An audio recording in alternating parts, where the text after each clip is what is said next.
ನಮಸ್ತೆ ಎಲ್ಲರಿಗೂ ಮತ್ತೊಮ್ಮೆ ನನ್ನ ಚಾನಲ್ಗೆ ಸ್ವಾಗತ. ನಾನಿವತ್ತು ಉತ್ತರ ಕರ್ನಾಟಕ ಸ್ಪೆಷಲ್ ಸಜ್ಜಕದ ಹೋಳಿಗೆ ಹೇಗೆ ಮಾಡೋ ಅಂತ ತೋರಿಸ್ಕೊಡ್ತೀನಿ ನೋಡಿ. ಫಸ್ಟ್ ನಾನಿಲ್ಲಿ ಒಂದು ಪಾತ್ರೆಯಲ್ಲಿ 2 ಗ್ಲಾಸ್ ನೀರು ಹಾಕ್ಕೊತಿದ್ದೀನಿ. 2 ಗ್ಲಾಸ್ ನೀರಿಗೆ 1 ಬೌಲ್ ಆಗುವಷ್ಟು ಬೆಲ್ಲ ಹಾಕ್ಕೊತೀನಿ. ಬೆಲ್ಲ ಹಾಕಿ ಕುದಿಯೋಕೆ ಇಟ್ಕೊತಿದ್ದೀನಿ. ನೆಕ್ಸ್ಟ್ ನಾನಿಲ್ಲಿ ಹೋಳಿಗೆಗೆ ಹಿಟ್ಟು ಕಲಿಸ್ಕೊತಾ ಇದ್ದೀನಿ. ಒಂದು ಅರ್ಧ kg ಆಗೋಷ್ಟು ಗೋಧಿ ಹಿಟ್ಟನ್ನು ತೊಗೊಂಡಿದ್ದೀನಿ. ಅದಕ್ಕೆ ಸ್ವಲ್ಪ ಉಪ್ಪು ಹಾಕಿ ಕಲಿಸ್ಕೊತೀನಿ. ಈ ಹಿಟ್ಟನ್ನು ಸ್ವಲ್ಪ ಗಟ್ಟಿಯಾಗಿ ನಾದ್ಕೋಬೇಕು, ತುಂಬ ಮೆತ್ತಗೆ ನಾದಬಾರ್ದು ಈ ಹಿಟ್ಟನ್ನು. ಈ ಹಿಟ್ಟನ್ನು ಒಂದು ಅರ್ಧ ಗಂಟೆ ನೆನೆಸ್ಬೇಕು. ಸ್ವಲ್ಪ ಎಣ್ಣೆ ಹಚ್ಚಿಬಿಟ್ಟು ಒಂದು ಅರ್ಧ ಗಂಟೆ ನೆನೆಯೋಗಿ ಬಿಡಬೇಕು. ಇದನ್ನು ನೀರು ಮತ್ತು ಬೆಲ್ಲ ಹಾಕಿ ಕುದಿಯೋಕೆ ಇಟ್ಟಿದ್ದೆಲ್ಲ ಕುದೀತಾ ಇದೆ. ಇದನ್ನು ನಾನು ಸೋಸ್ಕೊತೀನಿ. ಇವಾಗ ಬೆಲ್ಲದಲ್ಲಿ ಕಸರದ್ದು ಕಡ್ಡಿ ಇರುತ್ತಲ್ಲ, ಸೊ ಅದಕ್ಕಾಗಿ ಸ್ವಲ್ಪ ಇದನ್ನು ಸೋಸ್ಕೋಬೇಕು. ಎಲ್ಲೊಂಥರ ಕಬ್ಬಿನ ಚೂರು ಥರ ಬರುತ್ತೆ. ಸೊ ಬೆಲ್ಲ ಯೂಸ್ ಮಾಡ್ಬೇಕಾದ್ರೆ ಸ್ವಲ್ಪ ಕೇರ್ಫುಲ್ಲಾಗಿ ಯೂಸ್ ಮಾಡಿ. 2 ಗ್ಲಾಸ್ ನೀರಿಗೆ ನಾನು 1 ಗ್ಲಾಸ್ನಷ್ಟೇ ರವೆ ಹಾಕ್ಕೊತಿದ್ದೀನಿ. 1 ಗ್ಲಾಸ್ ರವೆ ಹಾಕ್ಕೊಂಡ್ರೆ ಇದು ಸಜ್ಜಕದ ಹೋಳಿಗೆ ಕರೆಕ್ಟಾಗಿರುತ್ತೆ. ಜಾಸ್ತಿನೂ ಹಾಕ್ಕೋಬಾರ್ದು, ಕಡಿಮೆನೂ ಹಾಕ್ಕೋಬಾರ್ದು. ಇದನ್ನು 2 ಗ್ಲಾಸ್ ನೀರಿಗೆ 1 ಗ್ಲಾಸ್ ರವೆನೇ ಹಾಕಬೇಕು ಇದಕ್ಕೆ. ಇದು ನೋಡಿ ಚೆನ್ನಾಗಿ ಕುದೀತಾ ಇದೆ. ಇವಾಗ ಇದು ನೀರೆಲ್ಲ ಹೋಗಿ ಗಟ್ಟಿ ಆಗೋವರೆಗೂ ನಾವು ಇದನ್ನು ಕುದಿಸ್ಕೋಬೇಕು. ಇಲ್ಲಿ ನೋಡಿ ಇದು ಗಟ್ಟಿಯಾಗಿದೆ. ಇವಾಗ ನಾನು ಇದನ್ನು ಒಂದು ಅರ್ಧ ಗಂಟೆ ಬಾಯಿ ಮುಚ್ಚಿ ಹಾಗೆ ಬಿಡ್ತೀನಿ. ಅರ್ಧ ಗಂಟೆ ಆದಮೇಲೆ ಇದನ್ನೊಂದು ಪ್ಲೇಟಲ್ಲಿ ಹಾಕಿ ಆರಿಸ್ಕೋಬೇಕೆಲ್ಲನೂ.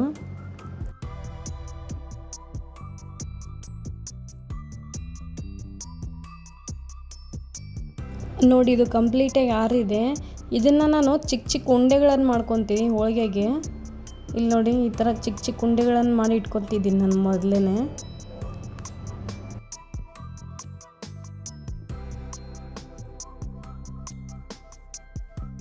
ನೋಡಿ ನಾನು ಎಲ್ಲನೂ ಉಂಡೆ ಮಾಡಿ ಇಟ್ಕೊಂಡಿದ್ದೀನಿ. ಇವಾಗ ಹೋಳಿಗೆ ಹೇಗೆ ಮಾಡೋಂತ ತೋರಿಸ್ತೀನಿ ನೋಡಿ.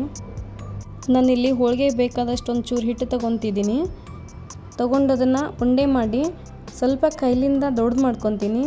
ಅದಾದಮೇಲೆ ನಾನು ಉಂಡೆ ಮಾಡಿ ಇಟ್ಟಿದ್ನಲ್ಲ ಸಜ್ಜಕದ್ದು, ಅದನ್ನು ಇದರಲ್ಲಿ ತುಂಬ್ಕೋತಾ ಇದ್ದೀನಿ ನೋಡಿ.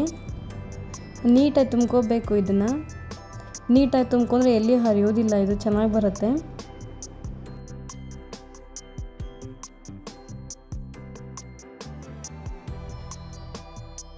ತುಂಬ್ಕೊಳ್ಳೋವಾಗ ಈ ರೀತಿ ನೀಟಾಗಿ ತುಂಬ್ಕೊಳ್ಳಿ. ಇದನ್ನು ಹೋಳಿಗೆ ತುಂಬ ಚೆನ್ನಾಗಿ ಬರುತ್ತೆ, ತುಂಬ ಟೇಸ್ಟ್ ಆಗುತ್ತೆ ಇದು.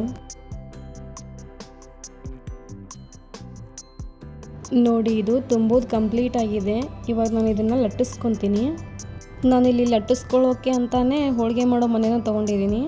ಅದಕ್ಕೊಂದು ಚೂರ ಎಣ್ಣೆ ಹಚ್ಚಿಬಿಟ್ಟು ಮೇಲೆ ಕೆಳಗೆ ಸ್ವಲ್ಪ ಎಣ್ಣೆ ಹಚ್ಚಬೇಕು, ಅಂದರೆ ಅದು ಅಂಟ್ಕೊಳ್ಳಲ್ಲ. ಅದಕ್ಕೆ ಸ್ವಲ್ಪ ಕೈಯಿಂದ ದೊಡ್ಡದು ಮಾಡ್ತೀನಿ ಫಸ್ಟ್, ಆಮೇಲೆ ನನ್ನ ಲಟ್ಟಣಿಗೆಯಿಂದ ಲಟ್ಟಿಸ್ತೀನಿ. ಇದನ್ನು ತುಂಬ ತೆಳ್ಳಗೆ ಮಾಡಬಾರ್ದು, ಹರಿದೋಗುತ್ತೆ. ಇದು ತುಂಬ ದಪ್ಪನೂ ಮಾಡಬೇಡಿ. ಸೊ ಒಂದು ಮೀಡಿಯಮ್ ಸೈಜಲ್ಲಿ ಲಟ್ಟಿಸ್ಬೇಕು. ಇದನ್ನು ತುಂಬ ಚೆನ್ನಾಗುತ್ತೆ ಇದು ಹೋಳಿಗೆ.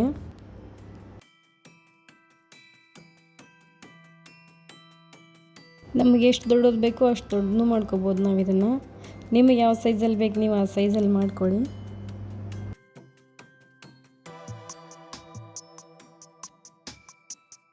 ಇದು ಲಟ್ಸೋದು ಕಂಪ್ಲೀಟ್ ಆಗಿದೆ. ಇವಾಗ ನಾನು ಇದನ್ನು ಬೇಯಿಸ್ಕೊತಿದ್ದೀನಿ ನೋಡಿ. ಈ ಹೋಳಿಗೆ ಮನೇಲಿ ಹೋಳಿಗೆ ಮಾಡಿದರೆ ಬೇಯಿಸ್ಕೊಳ್ಳೋಕ್ಕೂ ತುಂಬ ಈಸಿಯಾಗಿರುತ್ತೆ. ಇದು ನಾವು ಈ ಮನೆಯಿಂದ ಡೈರೆಕ್ಟಾಗಿ ತವ ಮೇಲೇ ಹಾಕ್ಕೋಬೋದು. ತವಾದ ಮೇಲೆ ಒಂದು ಸ್ವಲ್ಪ ಎಣ್ಣೆ ಹಾಕಿಬಿಟ್ಟು ಲಟ್ಸಿರೋ ಹೋಳಿಗೆನ ಹಾಕ್ಕೋತಿದ್ದೀನಿ ನಾನು. ಮೇಲೇನೂ ಸ್ವಲ್ಪ ಎಣ್ಣೆ ಹಚ್ಕೋಬೇಕು, ಅಂದರೆ ಮೆತ್ತಗೆ ಚೆನ್ನಾಗಿ ಬರುತ್ತೆ, ಉಬ್ಬುತ್ತೆ. 2 ಸೈಡ್ನೂ ನೀಟಾಗಿ ಬೇಯಿಸ್ಕೋಬೇಕು.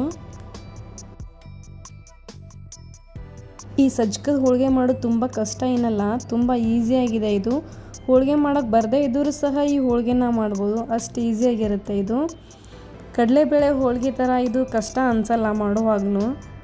ಈ ಹೋಳಿಗೆಗೆ ಹಿಟ್ಟೂ ಗಟ್ಟಿಯಾಗಿರುತ್ತೆ, ಸಜ್ಜಕನೂ ಗಟ್ಟಿಯಾಗಿರುತ್ತಲ್ಲ. ಸೊ ನಾವು ಎಷ್ಟೇ ಯಾವ ರೀತಿಲಿ ಅಡಿಸಿದ್ರೂ ಇದು ಹರಿಯೋದಿಲ್ಲ, ತುಂಬ ಚೆನ್ನಾಗಿಯೇ ಬರುತ್ತೆ ಇದು. ಒಂದ್ಸಲ ನೀವು ಟ್ರೈ ಮಾಡಿ ನೋಡಿ ಇದನ್ನು. ಈ ಹೋಳಿಗೆ ತುಂಬ ಚೆನ್ನಾಗಿರುತ್ತೆ ತಿನ್ನೋದಕ್ಕೆ. ಬೆಲ್ಲ ಹಾಕಿರೋದ್ರಿಂದ ಹೆಲ್ದಿಗೂ ಒಳ್ಳೆಯದಿದು. ಕೊನೆಯವರೆಗೂ ನನ್ನ ವಿಡಿಯೋ ನೋಡಿದ್ದಕ್ಕೆ ತುಂಬ ಧನ್ಯವಾದಗಳು. ಹೀಗೆ ಸಪೋರ್ಟ್ ಮಾಡ್ತಾ ಇರಿ. ಮತ್ತೊಂದು ರೆಸಿಪಿಯೊಂದಿಗೆ ಮತ್ತೆ ಸಿಗ್ತೀನಿ. ಅಲ್ಲಿವರೆಗೂ ನಮಸ್ತೆ.